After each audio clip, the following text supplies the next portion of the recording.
Okay, hey guys. Today we're actually going to go ahead and get started and talk about the history of the food service industry. Today will be a discussion on where the food industry actually got its start from, how it came to be, and then working our way all the way through as to the changes that were made to develop different types of cuisines and where that all originated from. That's what we're going to be discussing for today. So to get started,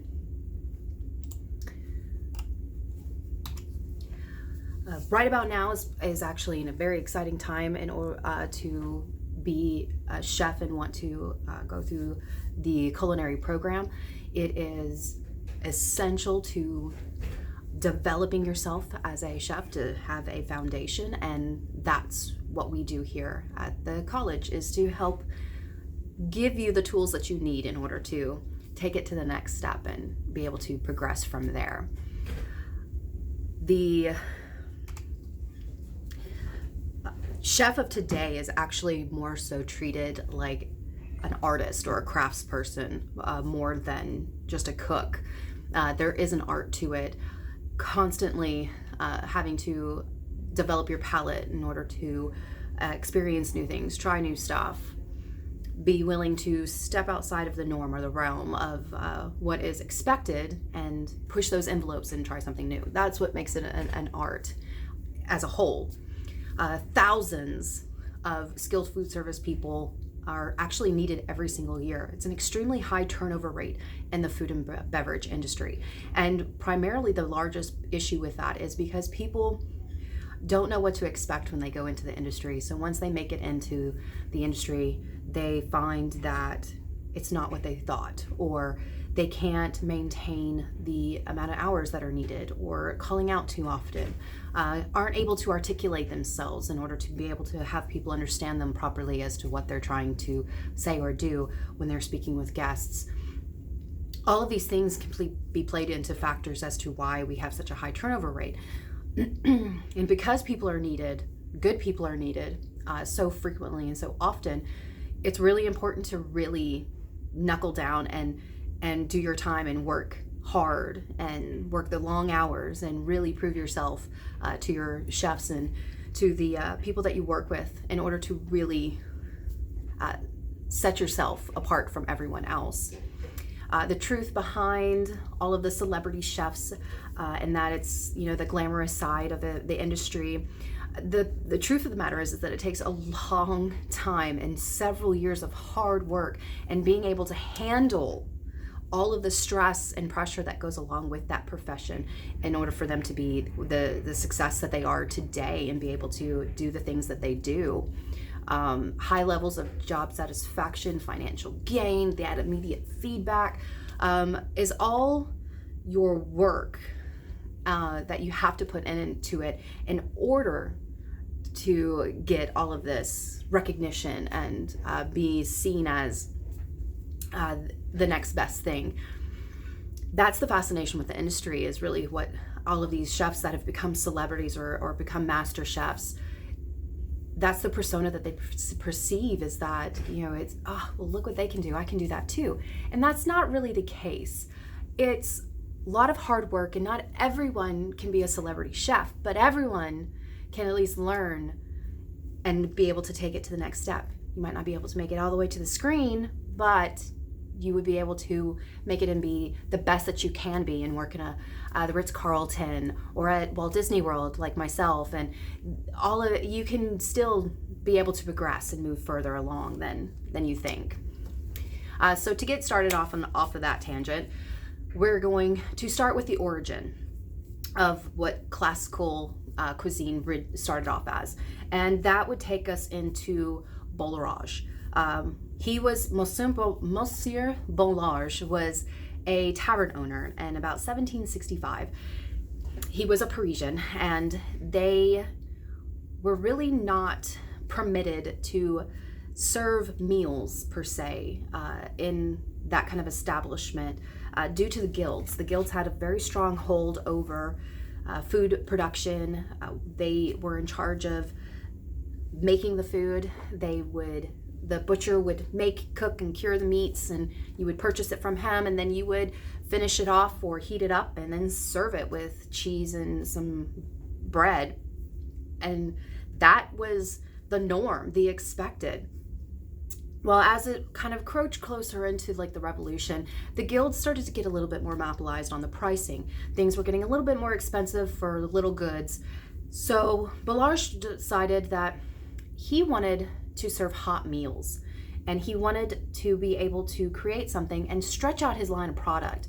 So everything that he would receive from the separate guilds, meaning your dairy farmers, your farmers, and for your vegetables and things, and then from your butchers, he took all of those ingredients and made soups or stews and served those to his guests. It stretched out his product line. He was able to actually turn a profit, and he was also doing a service to his guests.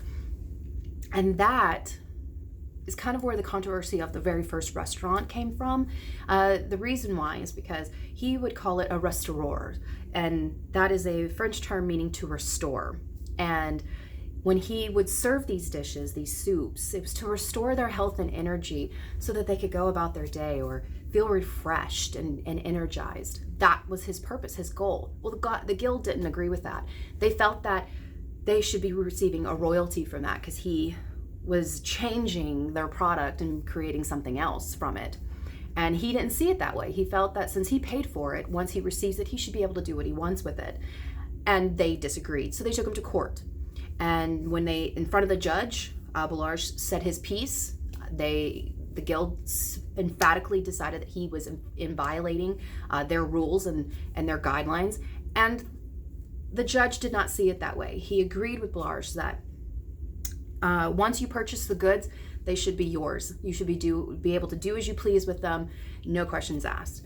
And that was the beginning of the change for our modern food service industry as a whole. Like, that was kind of where the spark was lit and the inspiration was put out, where others started to want to do the same thing and test and push those barriers.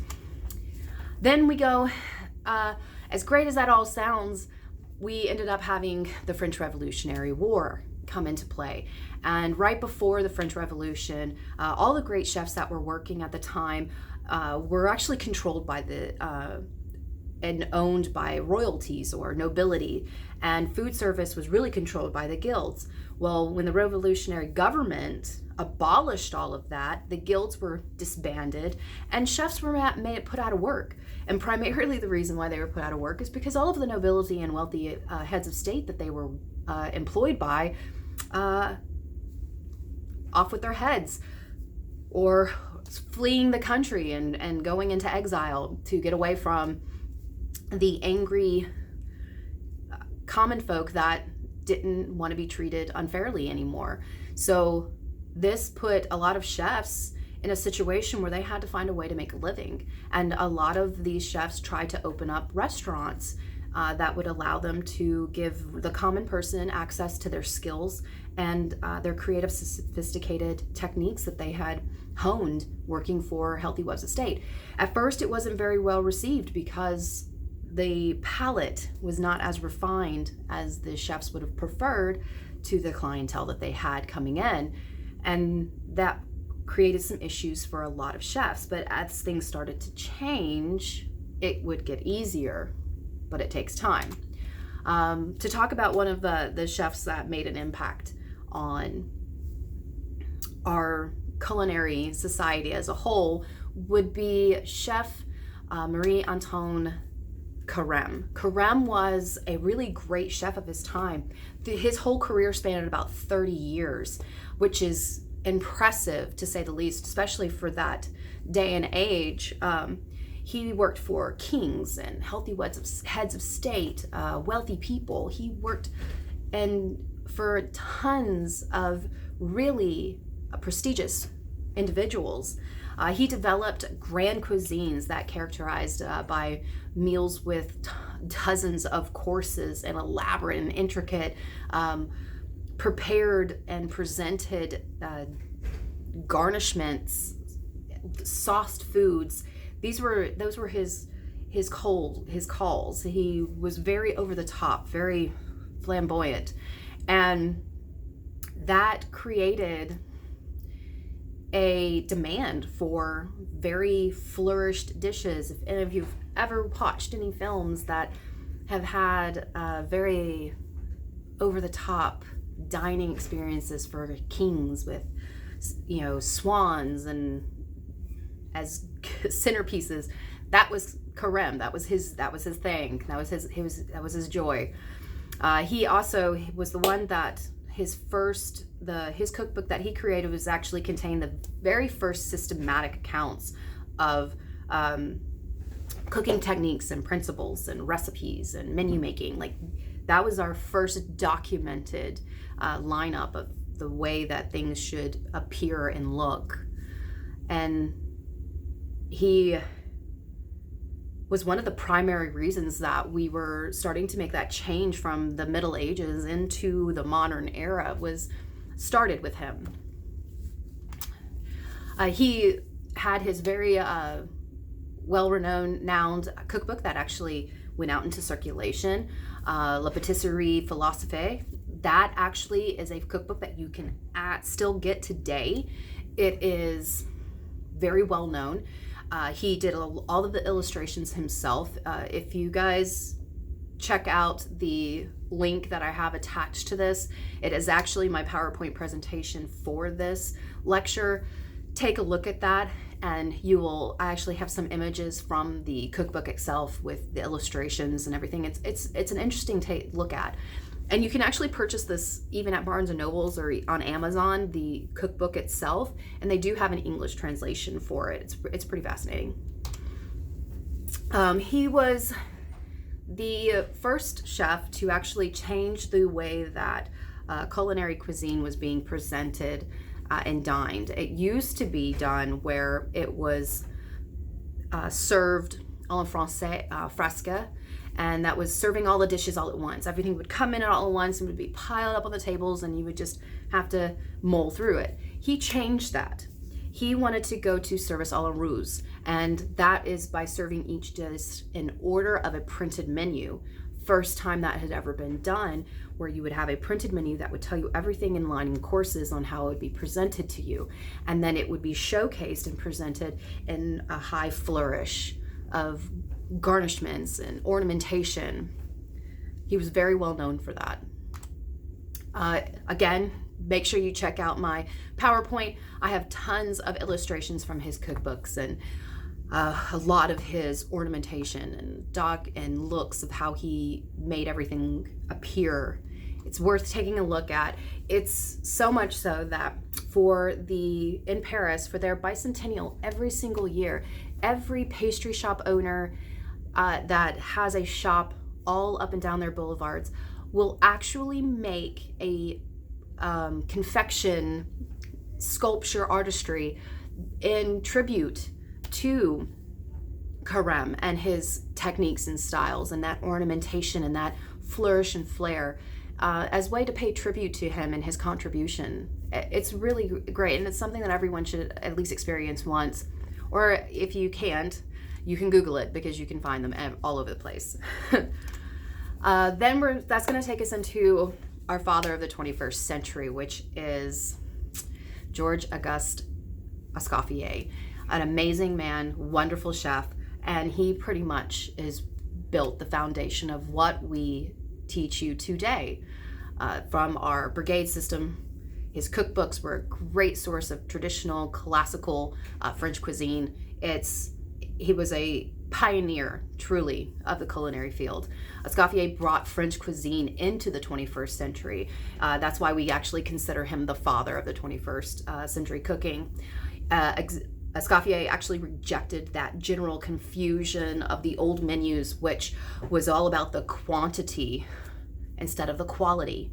And he wanted that to be the main emphasis, is the quality, and not so much the how much you have.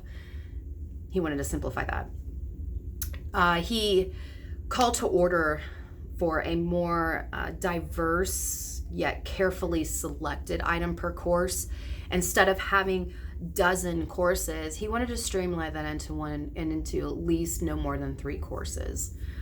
His basic cooking method and presentations are actually what preparations are what we actually study today. That is our foundation that we base off of our educational purposes for you guys to be able to go out there and have your fundamental core skills in place. Started with Escoffier. His cookbook, Le Guide Le Culinary, is actually a very good read. It is still widely used today. It has a range of recipes, simple, easy to comprehend systems. His cooking methods are well outlined. He created a fundamental system on how we function our recipes and the format and the way the formulas are put together. He created that, and his cookbook is still used, and anyone who is a traditional classical French chef has that cookbook or has used it in their career.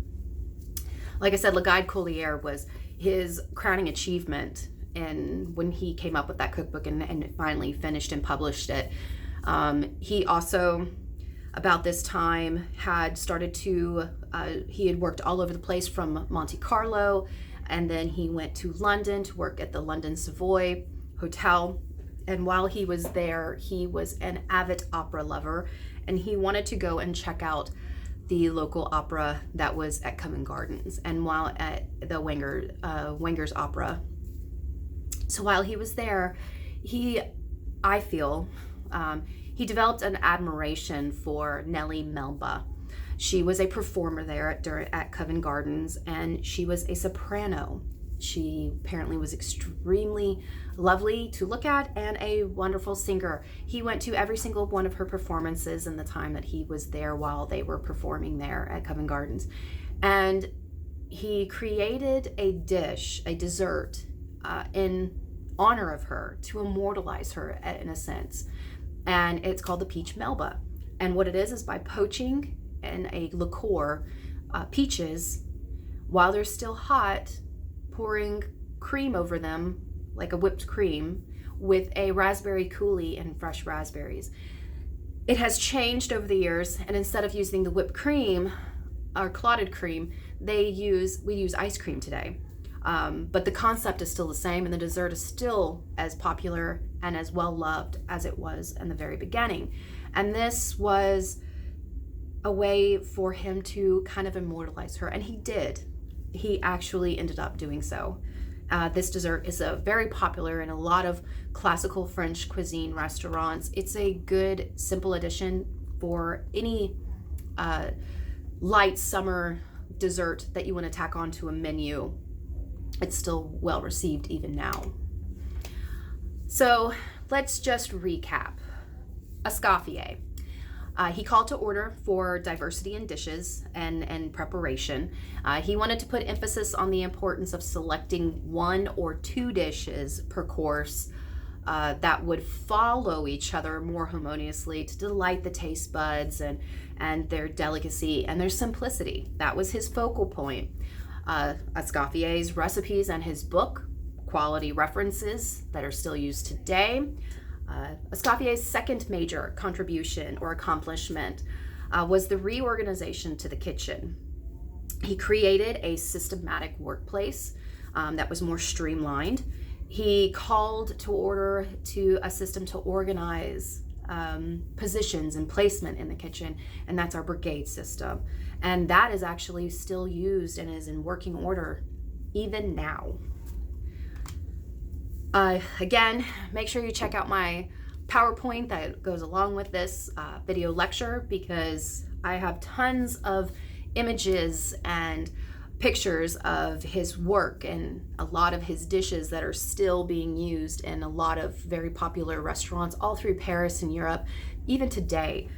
Check those out, because he was a chef that really wanted to focus on simplicity. He wanted them clean plates, keeping everything isolated more towards the center and bringing elevation. So definitely check those out. They're worth taking a look at. Gets the creative juices flowing to move on forward to our labs. I'm gonna stop us here on this part of the lecture. Check out the next set of videos that I'm going to post, and we're going to talk about modern technology and how we started to make those transitions into wood burn to finally finding a way to refrigerate and store food properly. And that will be the next portion of this. Check out that video. You'll have a great day, and I'll see y'all again.